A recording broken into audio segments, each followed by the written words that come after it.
आप सभी को जय मसीह। मेरा चैनल क्रिश्चियन कंटेंट वीडियोस में आप सभी का स्वागत है। मेरा नाम प्रसन्ना जंगम है। मैं एक क्रिश्चियन अपॉलजिस्ट हूँ।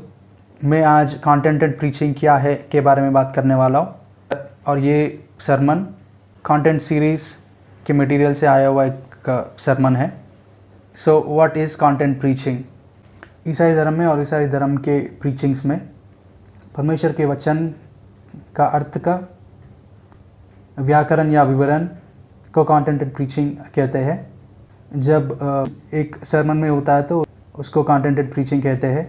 और जैसे जैसे सरमन आगे बढ़ता है, एक सेंटेंस के बाद एक सेंटेंस, दूसरा सेंटेंस जो होता है पहले सेंटेंस पे बिल्ड होना चाहिए और पहले सेंटेंस का कंटिन्यूएशन होना चाहिए, और दूसरा सेंटेंस पहले सेंटेंस से भी गाढ़ा होना चाहिए और भारी होना चाहिए, और वैसे ही तीसरा सेंटेंस सेकेंड सेंटेंस पे बिल्ड होना चाहिए और सेकेंड सेंटेंस से भी गाढ़ा होना चाहिए और भारी होना चाहिए और सेकेंड सेंटेंस का कंटिन्यूएशन होना चाहिए वैसे।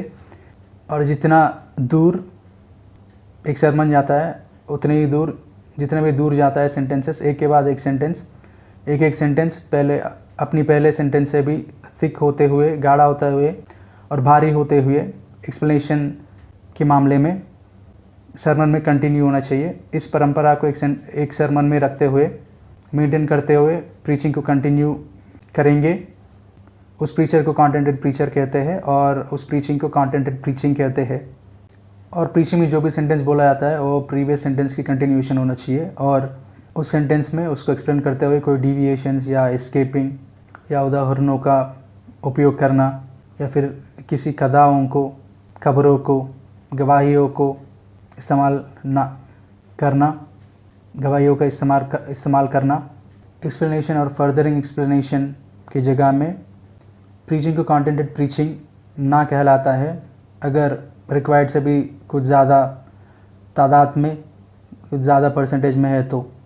दो एक्सपीरियंसेस और एग्जाम्पल्स टॉपिक के बारे में ही बात करते हैं। टॉपिक को एक्सप्लेन करते हुए किसी स्टोरी को उससे मैच करने की कोशिश में ही बोला जाता है, पर भी एक सिंगल स्टेटमेंट को कहने के लिए उसको, उस स्टोरी को कंक्लूड करते हुए वैसे ही एक प्रीचर उस स्टोरी को सिंगल स्टेटमेंट में कंक्लूड कर देता है। उस सिंगल स्टेटमेंट को कंक्लूड करने में, उस सिंगल स्टेटमेंट को कहने में too many words, too many लफ्ज़ों का इस्तेमाल करने की भी उतनी ज़रूरी नहीं है। और एटलीस्ट ज़्यादा देर के लिए एक मैसेज में स्टोरीज़ या टेस्टिमोनीज़ और एग्जाम्पल्स का इस्तेमाल ना करना चाहिए अनलेस वो simple break down of a thick sentence ना होता। अपना सरमन कभी भी किसी को ऐसा नहीं लगना चाहिए कि कोई और प्रीचर को देख के कहे कि too many words for too little message. ये किसी सरमन का कंक्लूजन लिसनर्स के ओर से ना होना चाहिए, ना आना चाहिए।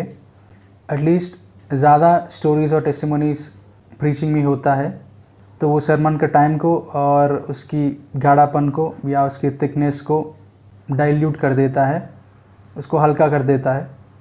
और उस स्टोरी से पहले जो भी प्रीचिंग, अगर कंटेंटेड प्रीचिंग किया गया है उसको भी वो डाइल्यूट कर देता है, उसको भी हल्का कर देता है। अगर हो सके तो उस स्टोरी को जिस सेंटेंसेस में कंक्लूड किया जा सकता है उसी सेंटेंस को अगर यूज़ करे और उस स्टोरी को जितने कम बातों में बोला जा सकता है उतने कम बातों में बोल दिए तो सेंटेंस को कंटेंट से फिल करने की मौका प्रीचर के पास रह जाता है। उदाहरण में 23वां भजन में हम देखें, फॉर एग्ज़ाम्पल हमको किसी एक टॉपिक के बारे में एक्सप्लेन करना है। फॉर एग्ज़ाम्पल साम 23 को 23वां भजन को हम ले लिए और उसको एक्सप्लेन करना है, तो हम ये कहेंगे एक कंटेंटेड प्रीचिंग या एक कंटेंटेड प्रीचर का बिगिनिंग, आरंभ सेंटेंसेस ऐसे होते हैं, यहोवा मेरा चरवाहा है, मतलब वो मेरा गाइडर है, वो मेरा देखभाल करने वाला है, मेरा केयर टेकर है, मेरा ओनर है, मेरा लीडर है, मैं उसके शेपर्डिंग में हूँ, मैं उसके नेतृत्व में हूँ, मैं उसके फोल्ड में हूँ। कोई उसके फोल्ड में कैसे आएंगे, कोई उससे कैसे जुड़े रहेंगे, उससे जुड़े रहने का क्या मतलब है, क्या फ़ायदे है, उसका मतलब क्या होता है, और यहोवा का शेपर्डिंग से आदमी को क्या मिलता है, क्या होता है। और जिस टोन में रचयिता ने लिखा है उससे हमें पता चलता है कि वो बड़ी आशा से उस सेंटेंस को लिखा है। उस सेंटेंस में उसकी आशा और उसकी पर्सनल लाइफ की पर्सनल चॉइस प्रभु परमेश्वर को अपनी चरवाहा बनाते हुए दिखता है। ये एक सरफेस लेवल बेसिक 4-5 सेंटेंसेस मैंने बनाए हैं ऑन द स्पॉट, और जो भी एग्जाम्पल्स मैंने बताए हैं वो सारे एक ही सब्जेक्ट के ना हो सकते हैं कंटिन्यूएशन में, हो सकता है पर वो बहुत लंबा समय लेगा। फॉर एग्जांपल 1 या 2 टॉपिक्स को लेके उसमें से कम 40 सेंटेंसेस ऑफ कॉन्टेंटेड एक्सप्लेनेशन एक सरमन में रहना चाहिए किसी एक प्रीचर का।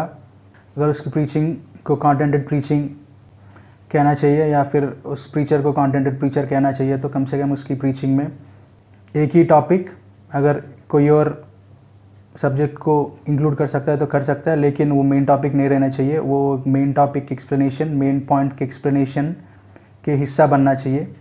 और सिंगल टॉपिक को जितना दूर एक आदमी खींच सकता है और एक सेंटेंस के बाद दूसरा सेंटेंस को पिछले सेंटेंस से हेवी करते हुए कम से कम एक सेंटेंस में उसको कम से कम एक सरमन में कम से कम 40 सेंटेंसेस, कम से कम 40 सेंटेंसेस का विवरण, व्याकरण, कंटिन्यूअस एक्सप्लेनेशन, जितना भी लेयर के ऊपर लेयर और हर एक लेयर पिछले लेयर से गाढ़ा और भारी होते हुए कम से कम 40 सेंटेंसेस एक सरमन में एक प्रीचर कॉन्टेंटेड प्रीचिंग सेंटेंसेस को यूज़ करते हुए कंटिन्यूअस प्रीचिंग और कंटिन्यूअस कॉन्टेंटेड प्रीचिंग को मेंटेन कर सकता है, तो वो एक कॉन्टेंटेड प्रीचर है और उस प्रीचिंग को कॉन्टेंटेड प्रीचिंग कहते हैं।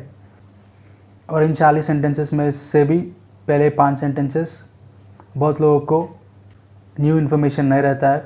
बहुत लोग कई माध्यमों से, कई तरीक़ों से सीख ही जाते हैं। खुद सुनने वाले लिसनर्स ऑलरेडी बहुत सारे, कभी कभार एक पॉइंट पे प्रीचर से भी ज़्यादा पॉइंट्स जान सकते हैं, ये भी पॉसिबल है। मैं कंटेंट प्रीचिंग के बारे में एक्चुअली कंटेंट प्रीचिंग के बारे में प्रीचिंग सीरीज़ इसलिए बनाया हूँ कि इसलिए पर्टिकुलर हूँ कि आज के ज़माना डिफरेंट हो गया है। 10-15 साल पहले से सर्विस करने वाले मिनिस्ट्री में सीनियर्स जो है उनके लिए इन्फॉर्मेशन एक्सेस करने के लिए बहुत मुश्किल था, उन लोगों तक इन्फॉर्मेशन नहीं पहुंचता था। आज लेकिन 2017, 2020, 2015 के बाद जो भी मिनिस्टर्स मिनिस्ट्री में आना चाहता है और प्रिपेयर कर रहे हैं, उन लोगों के पास वो एक्सक्यूज़ या वजह नहीं रहता है कि उनके पास किसी भी वजह नहीं बचता है कि वो उस वजह को अपनी कॉन्टेंटलेसनेस को छुपाने के लिए वो इस्तेमाल नहीं कर सकते हैं। और ऐसे कोई बहाना नहीं चलेगा इस वक्त, क्योंकि आज के दिन हमारे पास वाईफाई है, इंटरनेट, हमारे पास लोग wifi, internet, computers, laptops, mobile phones पे इंफॉर्मेशन एक्सेस कर रहे हैं। और हर एक इंफॉर्मेशन ऑलमोस्ट थियोलॉजी के लिए, फ़िलासफ़ी के लिए, अपॉलोजेटिक्स के लिए प्रिपेयर करने के लिए जितने इन्फॉर्मेशन की ज़रूरी है, बहुत सारी इन्फॉर्मेशन ऑनलाइन में फ्री में भी अवेलेबल है। तो आज के दिन किसी प्रीचर को कंटेंटलेस प्रीचर बन के भी अपनी प्रोफेशन में कंटिन्यू करना या सरवाइव करना बड़ी तकलीफ़ वाली बात है, बड़ी मुश्किल वाली बात है। तो अगर मिनिस्ट्री में सरवाइव करनी है तो कंटेंट रेट अच्छी रखनी चाहिए। लिसनर्स को अगर बनाए रखना है, लिसनर्स को अगर अपने पास अपनी लिसनर्स बनाए रखना है, तो we need to make sure we are contented enough. कम से कम 50 मिनट की अगर सरमन है, 50 मिनट की प्रीचिंग है, कम से कम 15 मिनट की प्रीचिंग उसकी contented continuous sentences of explanation of the meaning of the word of God उसके सरमन में रहना चाहिए।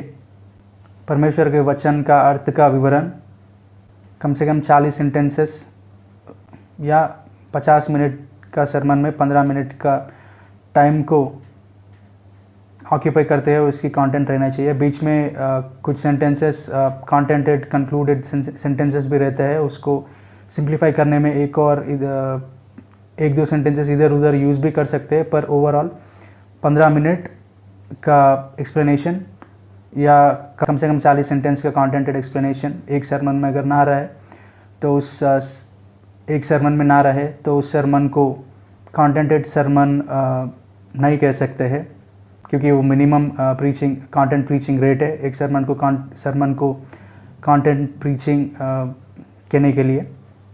तो दोस्तों, इसको कंटेंटेड प्रीचिंग कहते हैं। आशा करता हूँ कि आप आज कुछ नया चीज़ सीखे हैं यहाँ पे। कृपया इस वीडियो को लाइक और शेयर करिए। आप यहाँ पे नया हो तो कृपया इस चैनल को सब्सक्राइब करिए और बेल आइकन पर क्लिक करिए ताकि आपको नोटिफिकेशंस पहुँचे जब भी मैं कुछ पोस्ट करता हूँ। और अभी इस चैनल को आप सब्सक्राइब नहीं किए हैं तो कृपया इस चैनल को सब्सक्राइब करिएगा। Thank you for watching this video. आपने इस वीडियो देखा इसके लिए बहुत धन्यवाद। प्रभु परमेश्वर हम सभी को आशीष दे।